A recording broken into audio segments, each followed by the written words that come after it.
Vous avez participé à la remise des prix du palmarès du Festival du Scoop.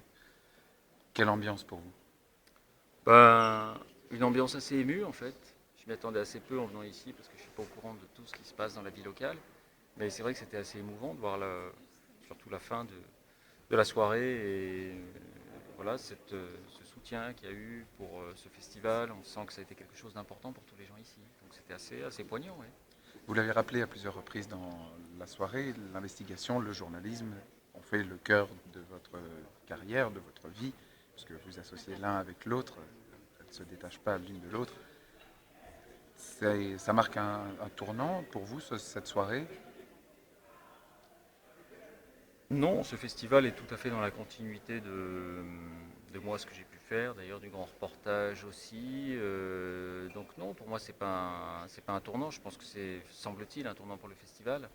Et donc je pense que là, il y a des décisions à prendre qui vont pas être simples, qui vont pas être faciles. Mais pour moi, non, au contraire, je baigne dans ce que j'ai souvent connu, ce que je vois d'un peu plus loin aujourd'hui. Mais voilà, ça fait du bien de s'y replonger aussi comme ça. En revenant à la rédaction lundi, vous en reparlerez à vos équipes? J'en reparlerai, mais d'une certaine manière, eux le vivent au quotidien.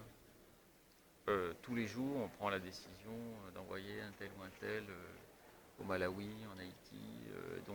Nous, on touche ça du doigt tous les jours. Moi, j'y suis plus. J'y étais pendant 6 ans. J'y suis plus aujourd'hui, mais je vis dedans. Ça pourrait revenir?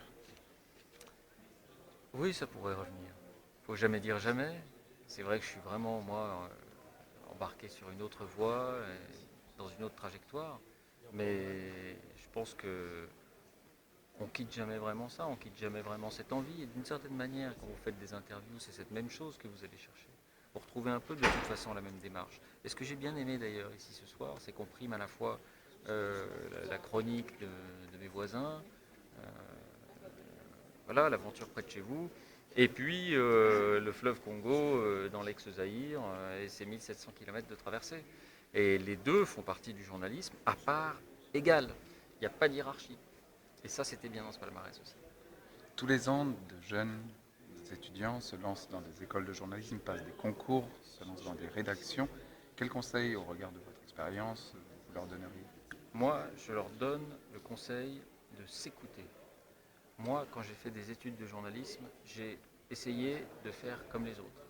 J'ai essayé d'adopter le ton radio que j'entendais le matin, j'ai essayé d'imiter un tel ou un tel, ça m'a duré quelques années. Après, il faut tout jeter. Il faut s'écouter soi-même. C'est valable quand on fait de la présentation et que c'est tic présentateur. Mais c'est valable aussi quand on est reporter. On a tendance au départ à vouloir faire comme les pros. Et donc à imiter les pros dans la façon de faire des reportages. Il faut balayer tout ça, il faut être soi-même. Sortir sa vérité intérieure, sa curiosité intérieure. La curiosité, c'est le seul moteur du journalisme. Tout le reste n'est que de la technique. Et la technique, ça s'apprend. Sa curiosité, c'est son diamant. Il faut le garder, il faut le faire émerger, il faut faire de la place pour sa curiosité. Et il faut essayer de ne pas imiter les autres.